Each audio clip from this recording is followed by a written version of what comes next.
Ayun, bati po ako kay Tito Kikio. Diretso na po ako kay Tito Jerry ng Tarlac kung kopya po yung aking 20 feet na taas mula sa ibaba na antena. Go ahead.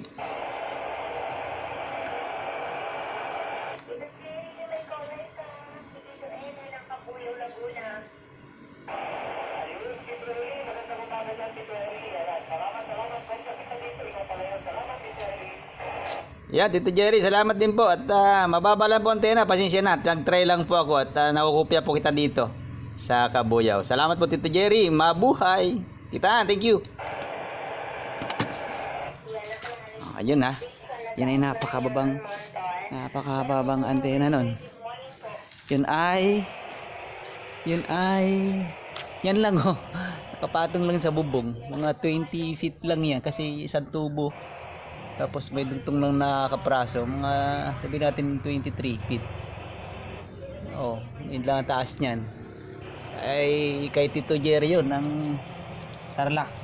Kahit na walang metro, pero nakopya ko ng malinaw. Oh, ayan oh. Yan lang yun. So, tested na talaga ito.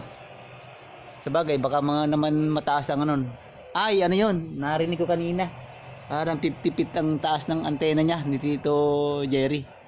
50 feet ang taas ng antena. Ito naman sa akin naman 20 feet lang mahigit. Ayun. Oh, nakakatuwa naman. Hindi ko so katakalain na makakaabot ako doon. Yun.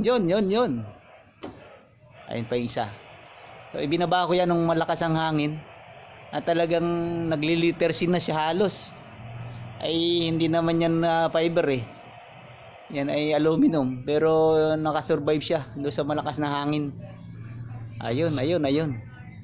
Palayag naman dyan.